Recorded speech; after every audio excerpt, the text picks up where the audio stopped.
Hey, Starcraft community. It's Ditzerk here. I want to talk about the balance changes, the proposed changes, the test map, and all that stuff. I've just been having this stuff float around in my brain the last couple days, and I figured, yeah, I'll share my thoughts on what's going on. First thing is, everyone go and play the test map. There just aren't enough people playing right now. When I queue, I'll hit gold players. I hit a gold player and I thought he was a GM, and then he said to me, "Oh no." And I was like, "What?" And he's like, "I'm gold." And I was like, "Really?" And he actually was. So it would be nice if there were more people playing the test map.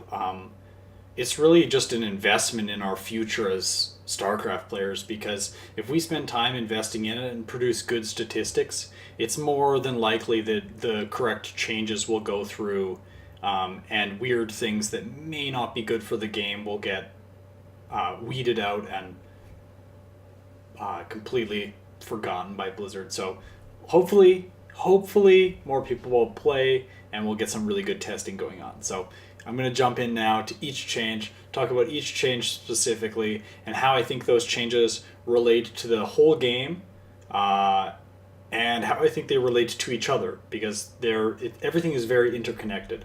So remember, I'm a Protoss player.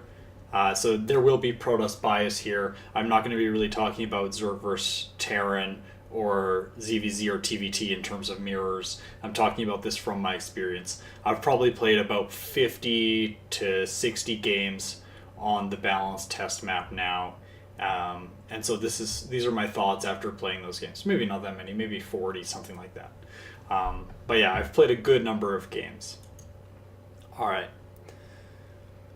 So here's some recent changes that they've proposed, which I think are quite interesting changes, actually. So, balance changes here. September 15th proposed Void Ray speed increase, makes it fly a little bit faster.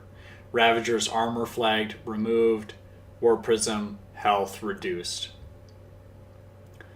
Okay, so these are actually some of the most complicated changes that they've proposed so far, in my opinion, in the balance map. So I'm actually going to leave all this stuff until the end. I'm going to go back and talk about some of the more intense redesigns that they've done. And then I'm going to come back and pick up these, because I think these are actually some of the biggest changes. So first, for Terran, what we have is we have the Cyclone. Anti-ground weapon, heavily changed. It's way different. So before, it used to shoot fairly slowly, do a lot of damage. Now it shoots very quickly, does very small amounts of damage, but very, very, very fast. That's kind of crazy. It says weapon upgrade amount changed, so I'm pretty sure that's like the extra damage it gets per upgrade. It's changed down to 1, just because it would be insane if it got +2, like +2 damage every time it got an attack upgrade. It's really good. It just completely destroys all gateway units. Like, Stalkers have no chance.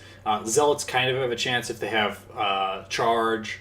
Adepts don't really stand a chance. It just really is good against gateway units, because they don't deal a lot of damage to armored units, and it's able to match them on speed, match Stalkers on speed, match speed Zealots with charge in terms of speed. It's obviously faster than the Adept. No anti-air attack. That's the next big thing. So, no anti-air attack. Huge. It doesn't just shoot air stuff. Its movement speed was decreased to 4.13 instead of 4.72, so it overall goes a little bit slower. Lock-on can now only target air units. Range is unchanged, so it still has a long range, long leash, but it deals 160 damage over 14 seconds instead of, I believe before it was 400 damage. So the damage came out a lot faster, because it was over the same duration of time. So the damage came out way faster. Removed autocast for lock-on ability. Supply decreased to 3. Increased health. No longer requires tech lab. Missile attacks look different. And the lock-on damage upgrade is removed. This is probably the biggest redesign out of anything in the game that they're testing. Basically, this is a new unit. The Cyclone has been basically completely changed. It still functions in sort of the same way, but it's been completely changed. Personally, I love this change. I think that the new Cyclone is way better than the old one, and I think this new Cyclone can use some balancing, because I think right now it's a little bit too strong versus gateway units, but I think overall this is a way better unit. So it moves a little bit slower, lock-on only targets air units, it's a little bit easier for Terran to produce, and it has more health. These are all good things. It's good that it's a little bit beefier, can be more of a part of the army composition. It's good that you can't auto-cast lock-on. It requires skill. They have to be present looking at the thing to auto-cast to kill like a Phoenix or an Oracle or something like that. The decrease in damage on lock-on makes it so it doesn't one-shot Prisms or Phoenix anymore. So if you react really well, you can get away from a single Cyclone. You're not going to get away if there's a Marine or a turret or something and you AFK, but you can get away. An Oracle can't get away if you're sloppy. If you're on top of it and get away quick enough, you can break the lock-on, because the lock-on has to be locked on for the entire duration of the lock-on to kill the Oracle. So you have to screw up as a Protoss player really to lose units to the lock-on. I love that, because before I would feel like it was random. Like there was no skill. Like if there was just a Cyclone patrolling some weird place in the map and I was flying an Oracle around, it would just lock on and kill it. And like maybe they needed some attention to do a scan or something to kill it, but it didn't really feel like a skill-based thing once the lock-on went down. I much prefer this being something that, like, yes, it's a strong deterrent to those air units and those kind of things, because it does do damage to them, lock-ons to them, shoots them for very far ranges. Like, you can't just sit there in the lock-ons and take all the damage. But it's way less punishing. It doesn't make the harassment units from Protoss feel very fragile or feel gambly, and I like that. Because we already have a unit called the Widowmine, which punishes Protoss players for lack of attention. I think Cyclone plus Widowmine was a little bit much. It really punishes you if you have 1 second of inattention. And Protoss doesn't really have like medevac boost or something like that to get out of the way. So personally, I think this change is really good. It's probably good for other matchups too, but that's my opinion for Protoss. I think it's really healthy. Siege tank change. So it used to do not so much damage. It used to do 50 damage to armored units. Now it does 70 damage to armored units. So, and it does 40 flat. So a little bit more to normal units like Zealots and Adepts, and a lot more to armored units like Stalkers and Immortals. They can't be picked up by medevacs. This change, initially I hated, because I thought that the fact that you could pick up with medevacs and those kind of things was a really interesting dynamic that Terran had. It encouraged more micro, that kind of thing. But I actually really like this. They feel like siege tanks again, and I am scared when I'm considering engaging areas with siege tanks. Like right now, it's like, no, I'll just bring my Stalkers in, snipe both tanks, and I'll be fine, right? But now, it's so scary. It's like there's 4 tanks there. Like, if I engage poorly, he's going to roll me. Or if he has like Sim Cities or is well positioned. So I actually really like this change. I think it's really good. Liberator removed plus light damage for anti-air attack. This is good, probably, because Liberators slaughter Mutalisks right now in ways that I think are insane. Like, I was watching Scarlet versus Beyond, I think it was, or something, and it was just insane. Like, the splash damage is insane. It kills so many Mutalisks. It's good. It makes Phoenixes a little bit more viable. They can't just make the Liberators they were going to make anyways, and then splash a bunch of Phoenix and take them out. Overall, I think that Liberator tank in combination with each other seems fairly strong, because it's like a double siege unit thing. You can deal with both ground and air in a lot of cases.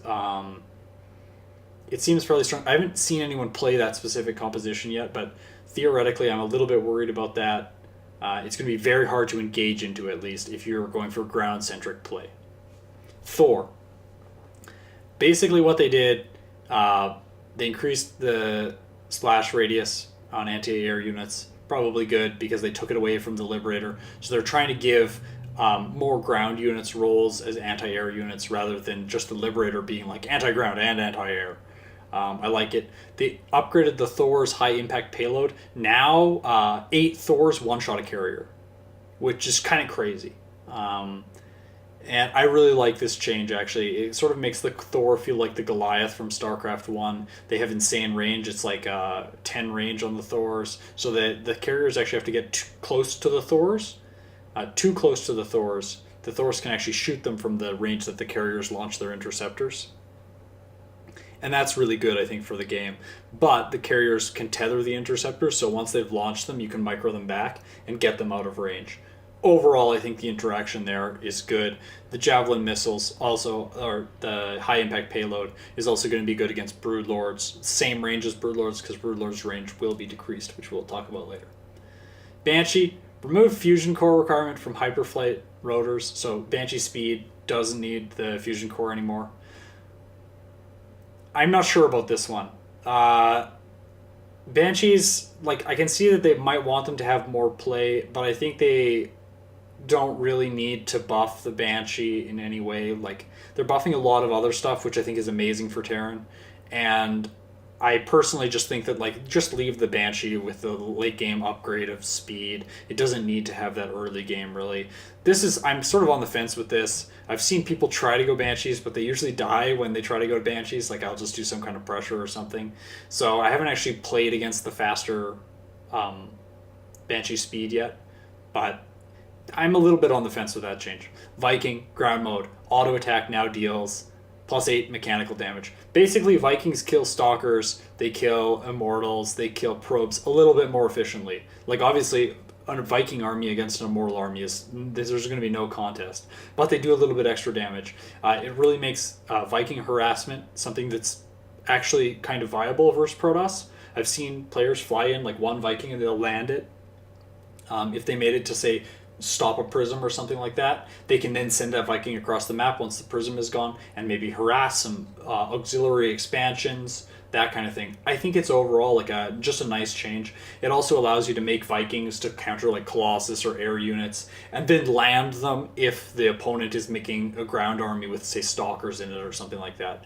Overall, a good change. Just making the Viking not this unit that just, right now it really feels like it sits in the air, it's king of the air, and then when you put it on the ground, it's like a last resort, like a desperation measure. So I like giving that little bit of extra damage to the Viking on the ground. Battlecruiser. Energy bar removed. Yamato Cannon and Tactical Jump have cooldowns, separate cooldowns, 71 seconds on each cooldown. Energy upgrade removed, obviously. It makes sense. It's the Battlecruiser. Like, what might as well do this for it. You never see them anyways. I think it's kind of a cool thing. Might as well. Like, it makes the unit a little bit better. You can't feedback it now. That makes sense. It's this, like, capital ship and, like, one Templar guy's like, as it boom takes a bunch of its health away. Like, that seems kind of crazy. So yeah, I really like this overall. I think it's cool. Raven auto turret damage increase from 1624. I played a guy who made a bunch of Ravens and harassed me all over the place with this. This is really good. It does tons of damage, the auto turret now. I like it because they changed the auto turret since Heart of the Swarm, so it has less duration. It does a lot of damage now for a small duration. I personally really like this. It sort of forces you to find the Ravens, try and kill them, maybe put some Stalkers there to try and make sure the Raven doesn't come in and drop the auto turrets, things like that, or just move the probes. There's lots of counterplay to that kind of thing. You can feedback the Ravens as they're coming in, those kind of things. Overall, I think it's pretty good. I haven't played any late game mass Ravens because I haven't hit a Villo on the test map yet, but I anticipate that it might be a little bit painful in those situations, but Protoss got some cool things for the late game, so maybe this is just a way to counterbalance that. Okay. Another big redesign. So this is probably the second biggest redesign other than the Cyclone, which is the Tempest. Supply increased from 4 to 6. That's really huge. It's like it's actually a capital ship now, rather than just sort of like a glorified void ray in terms of supply. Anti-ground damage increased by 5. Like, hardly anything. No change to anti-air damage. Anti-ground weapon reduced range from 15 to 6. Okay. Disruption Sphere. It's like a ball of energy that you launch. It deals damage, 450 damage over 32 seconds, 43-second cooldown. It has an area of effect about the size of a storm, 13 cast range, and no friendly fire damage. This Tempest is weird. It's weird. I kind of like it. From what I've been playing, it's fun to play with.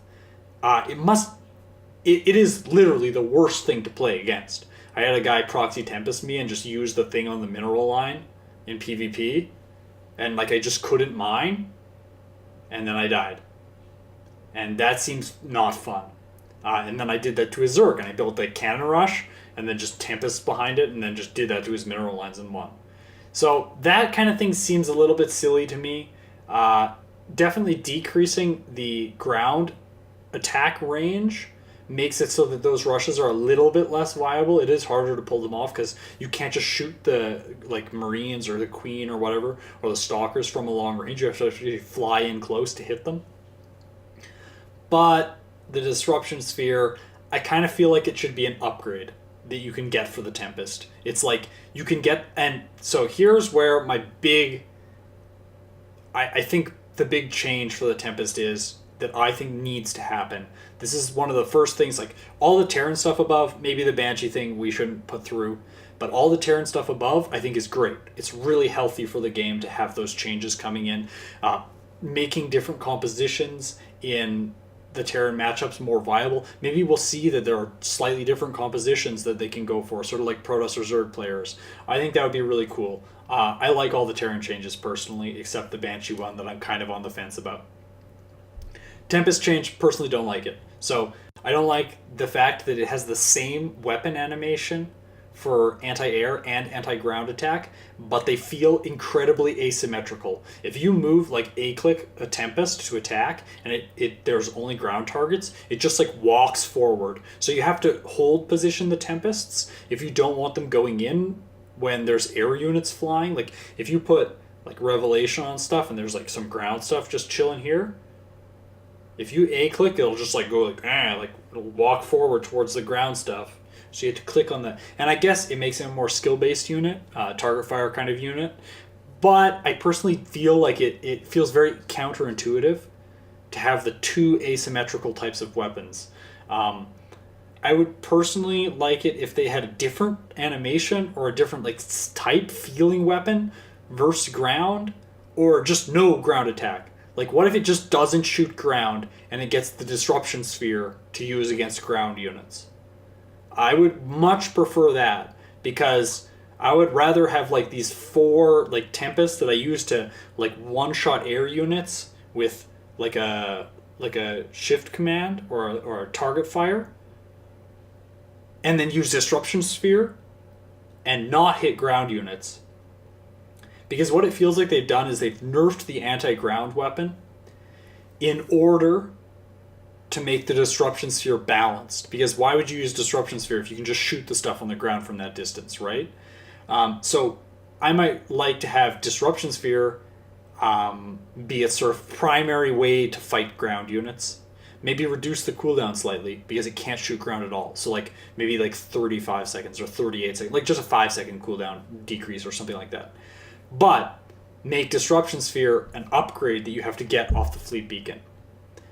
Because it seems really good early game, and I feel like to make those kind of Proxy Tempest rush a little bit less frustrating and something that, like, I don't really think it adds something to the game, the Proxy Tempest rush with the Disruption Sphere, where it can just shut down your mineral mining.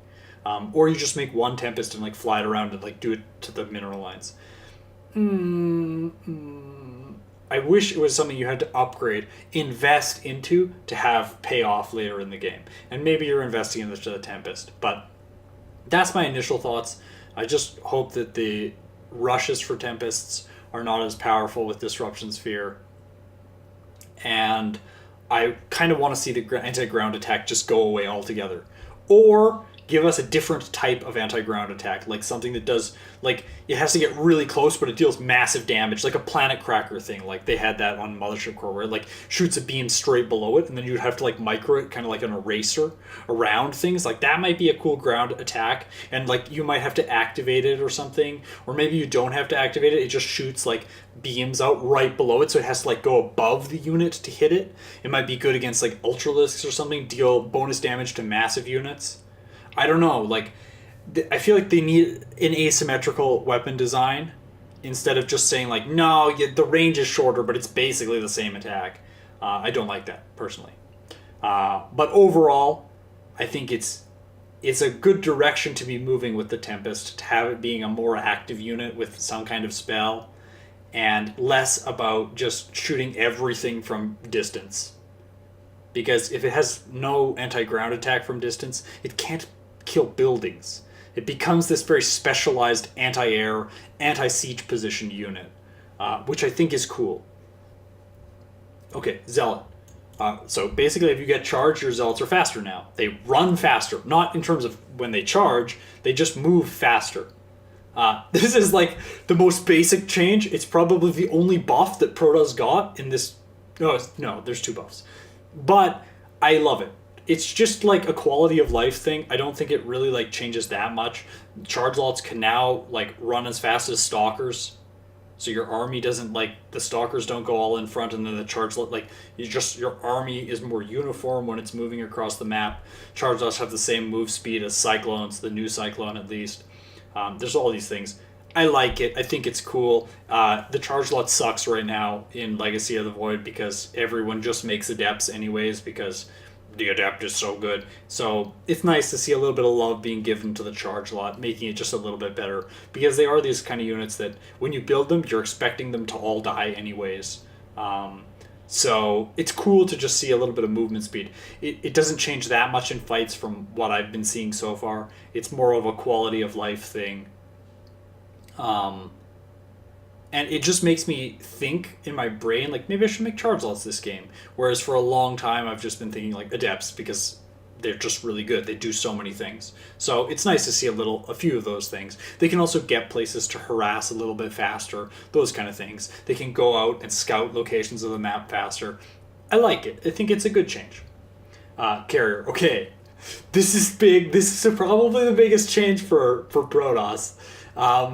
Because I thought the Tempest change was big, but the Tempest change makes this change bigger. That's how they're related. So, Carrier removes released interceptor ability.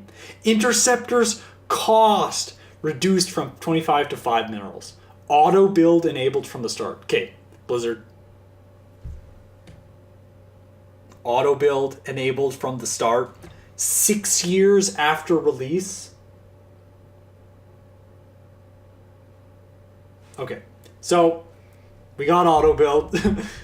Thank the Lord, because that was frustrating on a unit that you never use, never see in professional play.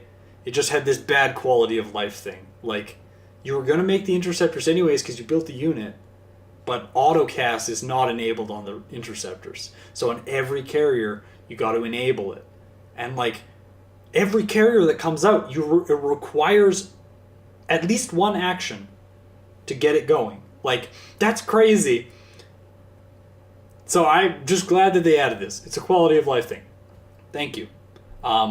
Release interceptor ability removed. You know, release interceptors would be OP with 5 minerals interceptors. Release interceptors was already not very interesting in my opinion, because it just made the carriers really safe whenever you wanted to fight. You just like release the interceptors, then fly away. Finally, 5 mineral interceptors changes the carrier entirely. They said they want it to be about killing the carriers, not about killing the interceptors. In Starcraft 1, it was hard to kill interceptors. You needed a big army with a lot of DPS to efficiently kill interceptors. But in Starcraft 2, Hydralisks and Marines kill interceptors incredibly fast. And Snoot just showcased some like Infestor Queen stuff where he fungals the interceptors and then they all die.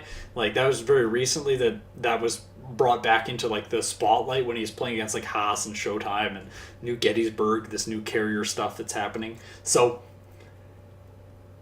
that feels really bad, because it feels like you have this huge capital ship, which is awesome, and then it releases all these little ships and they just kill all the little ships. And it's like, it doesn't matter that you have this big capital ship, all the little things just die.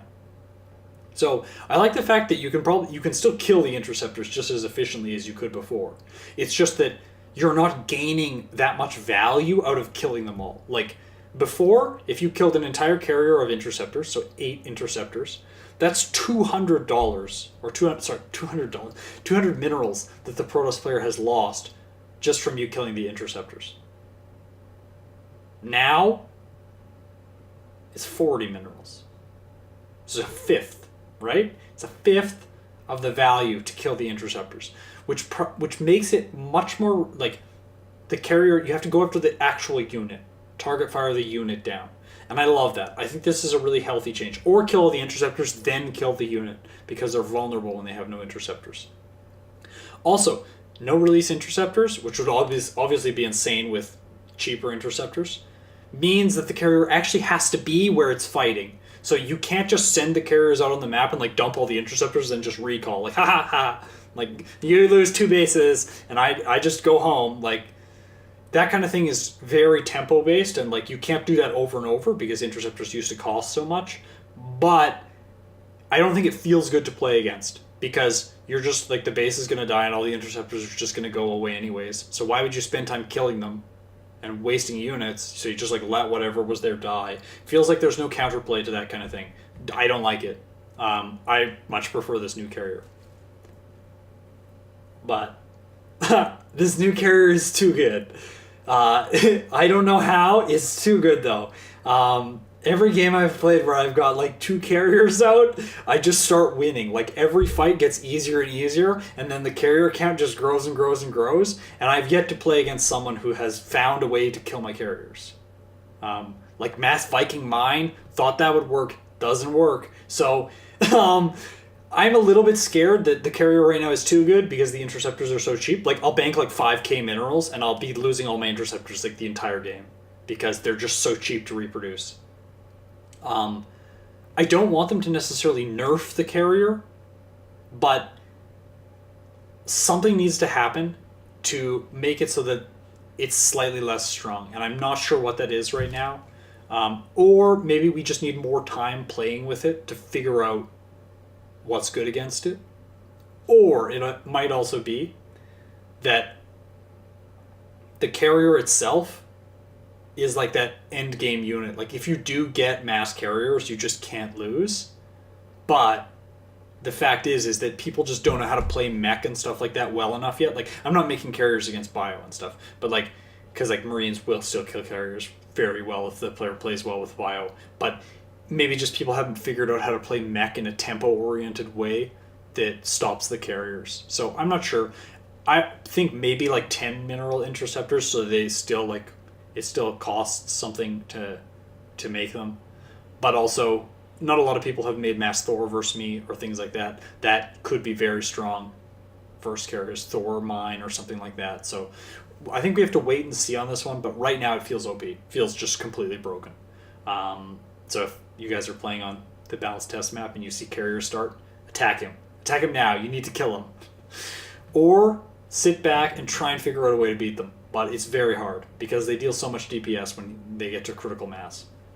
Okay, Dark Templar. This was like the biggest mind-blowing change when they announced it. Like, blink Dark Templar.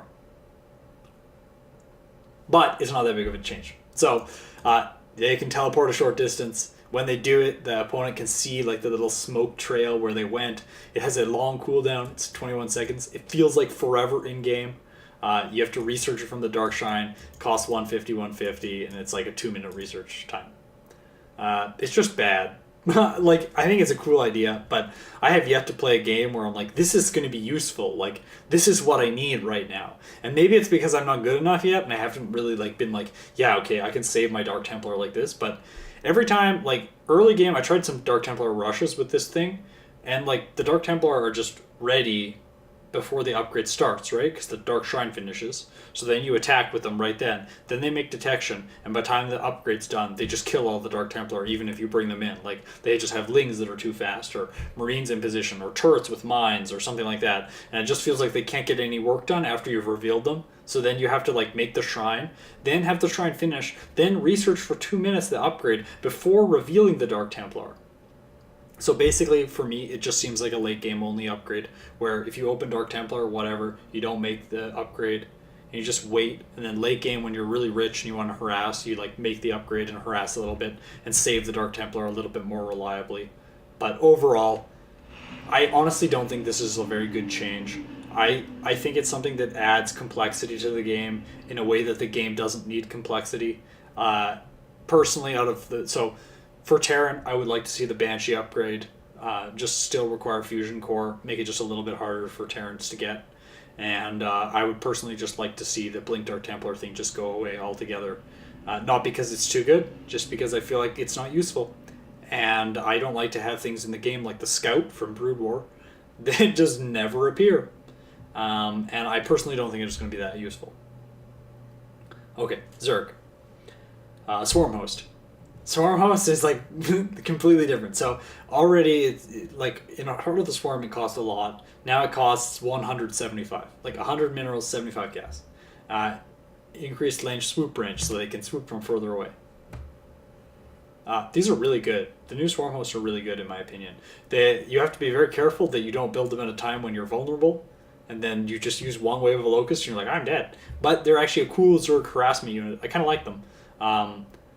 They might be able to make them a little bit cheaper, but I'm not sure. Like, I would prefer if the swoop range was less, so that there was easier counterplay to them, and they cost less. So, like, it was easy to get the Swarm Host out, like, very easy, but the damage that they can do is a little bit less consistent. Because when people make them against me, they just kill my Nexuses. And usually they can lose the game because I can time it. Like, they'll kill one Nexus and then I'll attack right then and try and do a timing.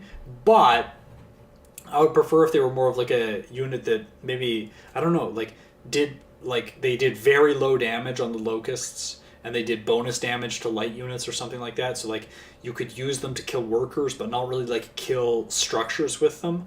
I would prefer them being a harassment unit like that, because if they're a killing worker unit, you can run the workers away because the units are free. You don't want, it's like the carrier thing, right? Like if they dump all the interceptors out, yeah, you kill them, maybe you save the base, but like those interceptors were just going to die anyways. So it seems weird to fight things that just don't cost money to save a base, at least to me. So like I see a bunch of Locusts come in, I'm like, I don't know if I want to trade my army for those Locusts to have the base. It's a really complex decision making. It forces that. And I don't know if I like it. It feels frustrating in a way that's not good or healthy for the game. So I'm just wondering if like maybe they can be a worker harassment unit. Because if I have to pull my workers and lose workers if I'm not paying attention or something like that, I am fine with that. Like, I just didn't do the counterplay. But right now I'm not really sure what the counterplay is, other than just like having units in position when they come in and just killing them all before they land. I don't know. That's my thoughts about this. Overall, I like the idea. I think it has a cool role, actually. Like, Zerg lacks kind of harassment options. They got drop overlords, which are really good, but it's cool to have another little Zerg harassment option that's not the Mutalisk, that's not the drop overlords. Why not? I like fast-paced games. I've really enjoyed playing Legacy with fast-paced games, and I think that this contributes to it, so let's keep it coming. I just don't want it to feel like free units killing stuff without much counterplay, other than just killing the Swarm Hosts. Or like making a specific unit to kill them. I feel like it should be a unit that has a reaction time counterplay, because it's free units, right? So if they invest APM in it, the opponent should have to invest APM to break even with the Swarm Host, instead of just like, you gotta make Phoenix to pick them up. Like, I don't know. Or like kill the Locusts before they land or something like that. I'm not a huge fan of that.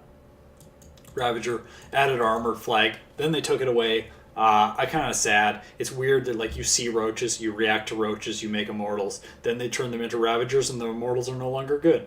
I dislike that. They might have removed the armor flag probably because siege tanks are too good against Ravagers.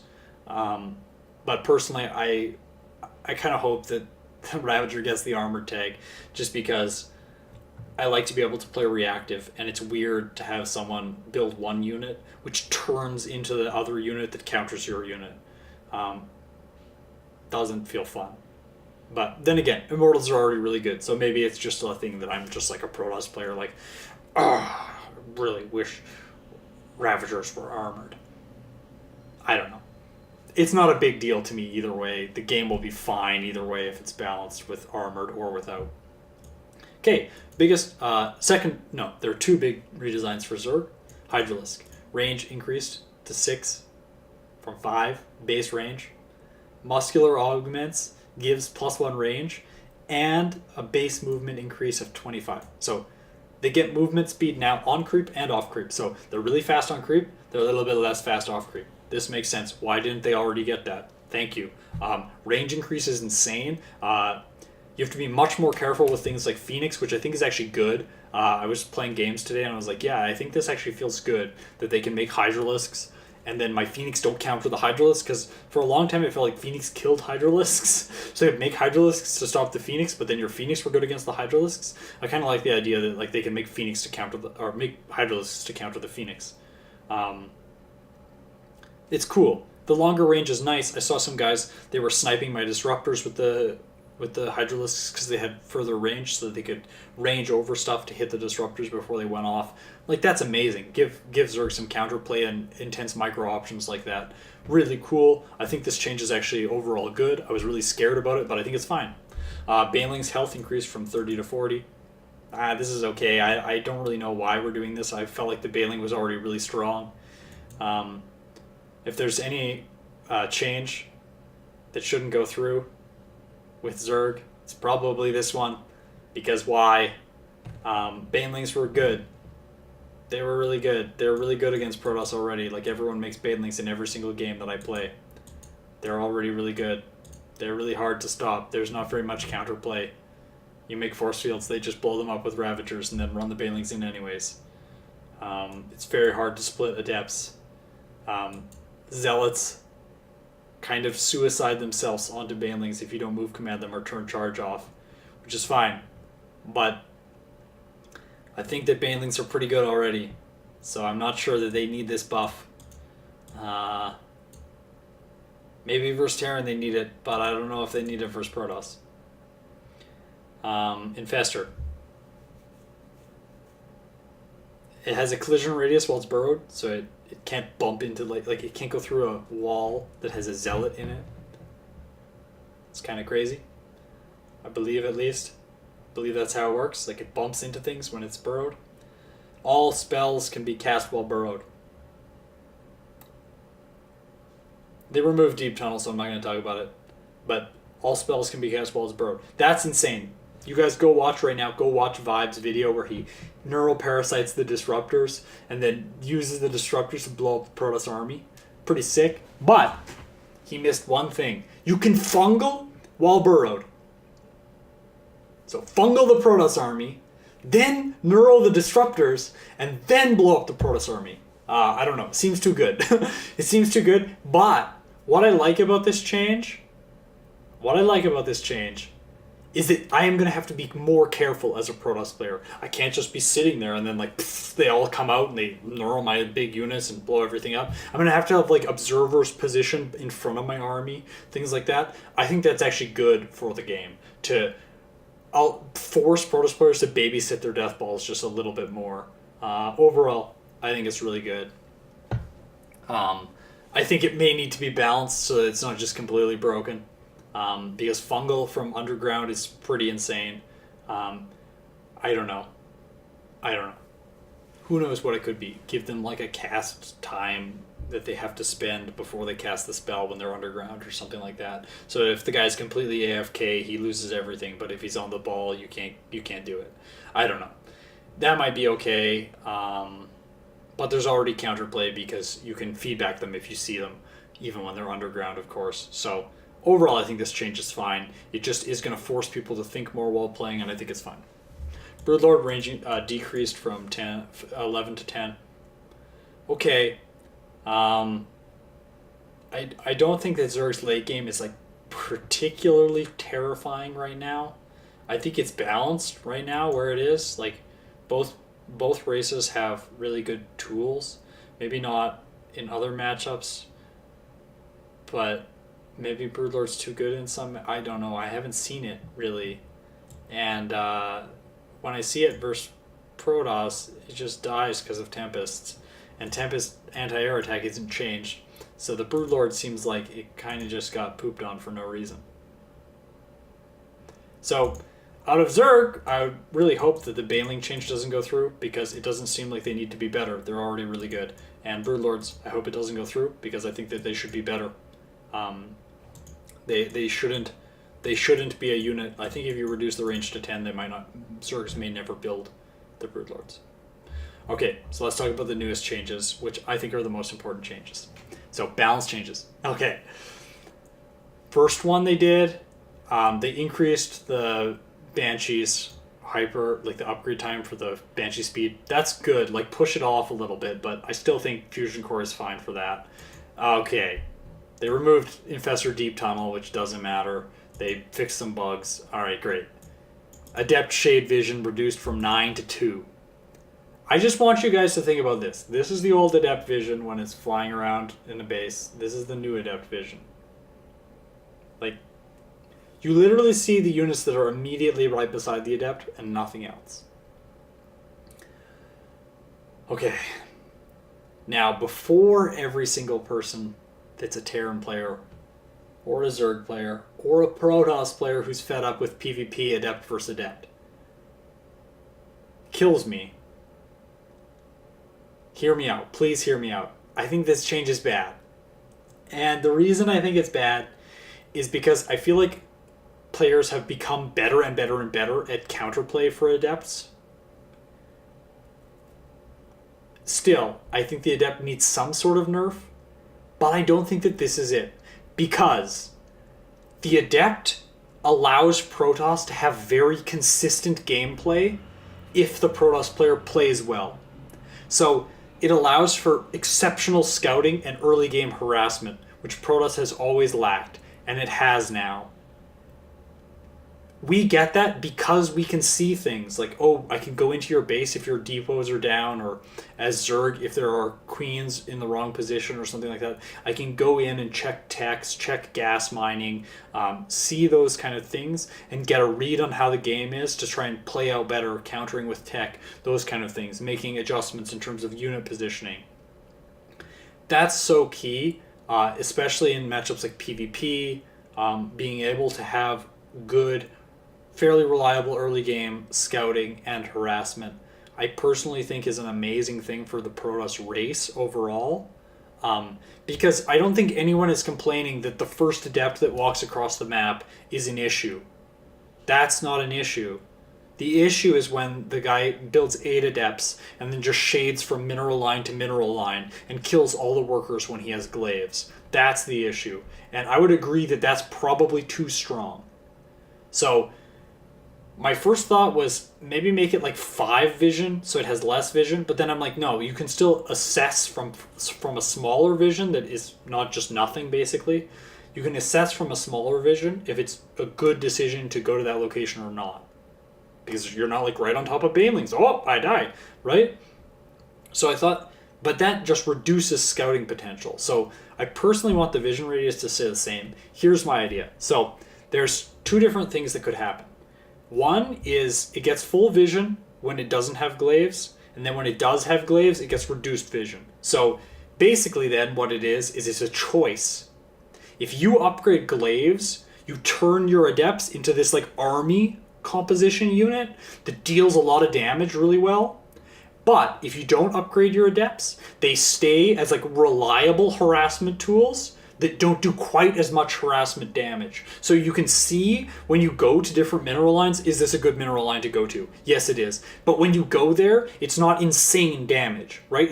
It's 2/3 of the damage that a Glaives Adept would have, basically. That, I think, would be a good change, because then you can still scout early game and use the Adept early game. But later, when it becomes this army composition unit, you can't just shade everywhere without having vision of those areas and knowing, yes, I can engage this area 100%. This is probably the most basic change. It feels weird, though, to get an upgrade and to kind of be punished for it in some way. Like, your unit was good in this way before. Now the unit is no longer good in that way, but it has some other advantage. It feels kind of counterintuitive, but I think it personally might be the best thing to balance the unit out, because then you have reliability of scouting for Protoss in the early game. You have reliable harassment, which is good. reliable harassment allows players to outplay opponents, because no harassment is like the kind of harassment where it's just like it's free and you just do damage. But if you made that reliable harassment less effective by taking away glaives from it, or you have glaives, which is very powerful, very potent, but it's way less reliable because you can't see where you're shading unless you already have vision of that area. I think that might be an interesting idea for the Adept. Or you could turn it into like this. I think is not lore friendly and probably would never make it into the game. But I think it might be interesting to have the idea where the Adept changes like forms. Like you can have it in like the Thor sort of, or a Viking, where it has like de-energized form, where it's like it just is the normal Adept, no glaives, no attack bonus. Or you can like energize the Adept and it takes like 10 seconds to do it, or something like that, or 15 seconds, where it goes from like base form Adept into glaives Adept. So you have to like take a time to change it between different modes. I think that would be kind of cool. Then you don't, like, by researching glaives, you don't lose the vision bonus if you want to do reliable harassment with vision. But you also have the ability to turn it into the glaives Adept to be part of your army. So you're not punished for taking the upgrade. The upgrade just adds more facets to the Adept. But the Adept is not just this all-around amazing tool, because you can't just like go from mineral line to mineral line and just be like, ha ha ha, I can see everything. You would have to do that reliably without glaives, or do it with glaives without the vision. I don't know. That's my idea. I like it because I don't think you can nerf the Adept's health or shield or damage, because it needs to be an army composition unit to fulfill the roles of anti-light units. So you need to adjust how the shade works. Either give the shade a longer cooldown, which might work so that you can kill the Adepts in one location faster. This might be probably the most intuitive change. Just make the shade a longer duration, so that if you've got units on top of the Adept already, it's unlikely that they will escape. Or you make it so that the vision is somehow toggled on and off based on what, if the Adept has glaives and it can do a lot of damage, or if it doesn't have glaives and it's more of like fulfilling a scouting role. You're like choosing which role the Adept has. I don't know. That's my idea. Alright. The most recent changes. Void Ray speed increased. Ravager armor flag removed. We talked about that. War Prism health reduced. Okay. Void Ray speed, bad. Overall. They're so speedy. I've been playing with them. They just fly around like crazy. I don't know. Why? Well, we don't see enough of the unit used. I don't know. Do something else with it. Like, give it an ability. No, it doesn't need an ability. I don't know. Like, prismatic alignment. Just make that always on or something. Right? So it just always kills armored units really well or something like that. I don't feel like this unit needs to be a Phoenix and fly around the map really fast. I think it's fine the way it is. It's a good unit. It fulfills a role, like to kill corruptors and stuff like that. And it's the kind of unit that we don't see that much, and that's fine. Right? It's like, we don't see Reapers in army compositions. That's fine. We don't see Thors that much anymore, but they're buffing them. So maybe they're trying to buff everything to relevance. But personally, I don't think that this Banshee change, or the Void Ray change, is really required. I think it could potentially make things weirder in PvP if you take away the Adept. So here's where things start to compound on each other, in my opinion. If you take away the Adept's vision, Protoss has less reliable scouting. For PvP, that's exceptionally dangerous, because then things like Void Ray compositions come into the meta, and then you have like weird circles of like how do you counter things and stuff like that. And I've personally never, this is completely biased, I've never really liked how Void Rays play out in PvP. They just feel gimmicky. Like if someone doesn't see that you're making them, they win. And if you see, like, it's not that hard to deal with. You just make like Archons and you're okay. But if they're really fast, I don't know if that's good, because they can fly around and kill Nexuses and stuff. It's like this building killer harassment unit, like the Swarm Host, which I personally don't think is good. Units that are fast should kill small units and give the opponent a chance to react, like an Oracle or a Phoenix. I don't think anyone would say there is not counterplay for those units. There totally is, and the counterplay is good enough to negate those units' effectiveness. Maybe not the Phoenix, because the Phoenix is the best unit in the game. But, to some extent, right? Like Mutalisks. If the player is playing really well, they can counteract the effectiveness of Mutalisks, even though Mutalisks are really fast. But Mutalisks, until they reach insane numbers, don't really kill buildings. So I feel like fast building killing units like Void Rays are not good for the game. I think it's frustrating. Like, you're just out of position for 1 second and then they like fly in, snipe a Nexus and recall. Like, yeah. Or snipe a third base for Zerg or something like that. I don't like it. I don't think that the Void Ray needs a buff like this. I don't think it needs speed. If they want to give it speed, give it an upgrade on the Fleet Beacon for speed, like Flux Veins. Make its base speed slower or something. Nerf it first, give it a good upgrade. Something like that. But I don't think it needs this. And the final one, Warp Prism. Okay, this is the worst change in all of the patch. The Warp Prism. And, hear me out. Because at the summit, supposedly, unanimously everyone said that the Prism was too strong. Unanimously. All the pro players, Protoss players, everyone. Commentators was like that everyone said they think the Prism is a little bit too strong. Yes, the Prism is too strong in the current balance. But let's review. You proposed to make Void Rays better. Void Rays kill armored units really well. Void Rays are faster now. Void Rays then kill Prisms even better than they did before. Okay? You've incentivized making Cyclones because they're good against ground units now. They still lock onto air units. If they have 2 Cyclones, they lock onto a Prism and they kill it. You've incentivized tools to kill the Prism. Mines already killed Prisms really well. People like to make mines. That's counterplay already out there.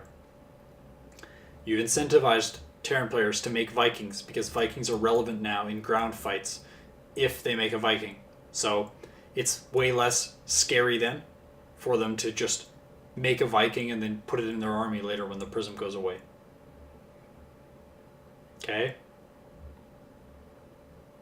They've buffed the Hydralisk and increased its range, increasing Prism counterplay ability. It's also faster on creep, which increases micro ability against things like Adepts and Zealots. You can kite those things now. Increased... these guys can be burrowed and just shoot the fungal and hit the Prism before it comes in. Completely kill it. Queen range was just buffed, which helps against Prisms. Spore root time was just buffed recently, which helps against Prisms. To a very minor degree, but still helps, because you can reposition your spores quickly, get them in right positions when you see like how a player is trying to attack with Prisms, something like that. Overall, the way it feels to me is that yes, the Prism is really good, but the Prism is what allows Protoss to harass. Without it, like, you take away the Adept's ability to harass on its own. Then you nerf the Prism, so the Adept Prism combination just got completely nerfed. Maybe now Prism with Zealots is pretty good, or Prism with DTs. But on top of that, you're going to nerf the Prism, its health, and buff everything that kills Prisms, or a bunch of things that kill Prisms. So what you've done is you've taken this unit that's reliable harassment, and you've turned it into a much more fragile unit, which makes harassment much more of a gamble. Like, if I make this Prism, I don't know if it's just going to fly in and die. And that's how it felt in Wings of Liberty. Prisms were like these like paper planes that would just instantly die. And it felt so random to invest money in harassment and then just have the paper plane just evaporate. Like, oh, I didn't look at it for 1 second. And I do think that players should have to be very good with the Prism. But, so I think there's a change that's better than the current change. So I want Prism to stay a reliable harassment tool that I'm not, like, I don't want it to be able to do insane damage every single game, which is sort of what they do right now. But because you've buffed counterplay to the Prism, I think it's okay to leave the Prism in a similar state to where it is right now. But There is a nerf that we could do to the Prism that would change it up a little bit. It would keep it reliable from the start, but it would punish players who are sloppy with it throughout the game.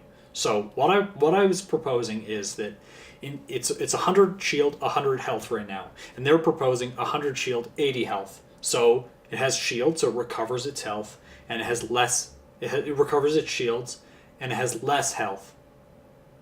What if it had 80 shield and 120 health? So overall, the same amount of damage has to be dealt to the Prism to kill it. Maybe a little bit more because of armor or something like that, because you might have an upgrade or something like that. It has base 1 armor, I'm pretty sure. So make it have more health so that the shield depletes way quicker, and then any damage that the opponent is putting onto the Prism is permanent damage that stays on the Prism. So that if you just fly it in randomly or something, and you take a couple shots, immediately it's going into health, and that Prism is getting weaker. So it might not die from a moment of inattention because it still has a lot of health. It has a good buffer, but the Prism has become weaker because of that inattention. So then it feels less gambly and weird and like paper plane like, but you are punished for not having attention on it. So it's not game ending, like you didn't look for 1 second and now it's dead, but there's already enough of that. It flies into 2 mines and the mines blow it up. Like, there's a lot of that. Or mutalisks, or like spores or queens. Those things kill it really fast already. But I think increasing the health would actually be good, because you make it more fragile as the game goes on for a sloppy player. And for a player who's really on top of it, his Prism is going to be a reliable source of harassment throughout the game. So those are my thoughts on the balance changes. I've played a bunch of games on the test map.